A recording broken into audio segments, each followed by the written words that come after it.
4 of them now. Yep. And you said in San Antonio you feel like Benjamin Button. How did it feel tonight? Just overall. I'm glad he threw it, man. It's the trust. It's the trust of our team, you know. Some of my teammates were laughing at me a few weeks ago when I told them to throw me a lob, but guess who's laughing now? No, it feels good though, man. It's good stuff. Kyrie, I asked this to Daniel and Derek, but what do you think the role of points in the paint can do for your team moving forward, heading into the playoffs? I think it's vital for us to continue to attack the paint, test teams at the rim. It's the most efficient shot in basketball, as close as you can get, 15 feet and below, and just want to continue to have that mentality to attack other teams, and if they're not going to stop us, then keep going. So I think it can help us tremendously as we get ready for playoffs. Describe what you guys got out of the gap tonight. I know he had 7 dunks in the second half. Yeah, no, he was being himself and being a presence, kind of on that backside when Kessler was stepping up and trying to block a lot of shots, so he got rewarded for our penetration, going down in the lane and just throwing it up there to him. You know, it's a true luxury that I don't take for granted, having a big like that and also D-Live and have lob threats like that where anytime you get stagnant in the paint, you can just throw it around the rim and go get it. How important is this 5-game road trip coming up, considering what's at stake? I mean, every game's important, man. It's been that way for the last few weeks, so nothing's really changed on that end. Kyrie, now that you've been here for over a year, I was curious, what have you thought of the city of Dallas as a whole and how its people have embraced you so far?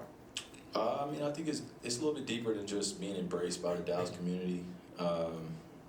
You know, for me, it's just getting adjusted here and getting established as one of the community leaders, while also, you know, not trying to do too much. You know, I have my own beliefs and views, and I think being here in Dallas, I've been accepted, you know, way beyond just my talent on the court. I think it's for what I represent in the broader world and how I try to make impact and try to help a lot of different walks of life and stand on things that a lot of people wouldn't stand on. So I think that's the genuine connection I have here, and I think the fans relish in that, just being able to sometimes get to touch me when I'm going out there just to warm up or, you know, during my shoe launch or just different things that we do within the Mavericks, you know, philanthropic arm too. I think we do a good job of just making sure that the community feels us, they know that we're here, and you know, they also know what we're doing off the court. So I try to have a balance of all those things, and when I see people in public, I make sure that they know that I'm a human being first, and please don't approach me with all the you know, the extra fandom and stuff like that, because that could make me feel uncomfortable if I'm just trying to pump gas.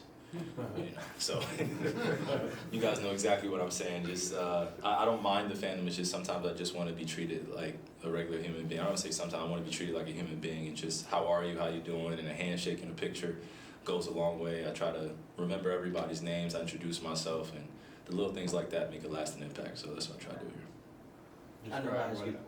Describe what happened on the play when Luka dove at midcourt and threw it over his shoulders to you, and you lobbed it up to DJ. Yeah, it's a great play, man. Great play. That's when you know we're rolling, we're feeling good. When we do kind of those selfless plays on the fly, and we're trying to create some momentum for ourselves. You know, tonight we had, you know, a few minutes where we threw the ball around and they got some open shots and they were feeling good about themselves. But then you can see that we turned it back up a little bit more, got some defensive stops, and when our, you know, one of our star players is on the floor, then everybody's got to get on the floor, and that's just what it is. That's the example that we set and we follow, and I think it just sets the tone for the rest of the team on what we have to do in order to win ball games. So if he's on the floor, we all got to get on the floor. I know I ask you this all the time about being a leader, but how does it feel to be able to translate that onto the court like you guys did tonight?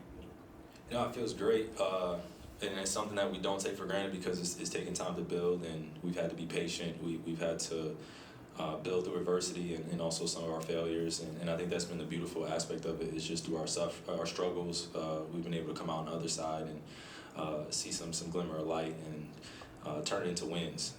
You know, we were sitting here 2 weeks ago, and we had lost 4 out of our last 5, and you know, we were just going back and forth within the locker room on how we can get on the same page and get aligned and stay aligned and build that consistency, and I feel like we're figuring that out still, but we're putting game to game, quarter to quarter together, and it's turned out for a good good sight, man, for the fans, for us, and you can tell when the excitement is in the arena, whether we're on the road, and especially at the AAC, man. It's since that game winner, man, I could feel it's pulsing in here. You know, it feels like a special year. So. That's what gave you guys 18 dunks too? I mean, hey, man, and momentum, man. Momentum can carry you a long way. So. That's it. Thanks, guys. Appreciate it.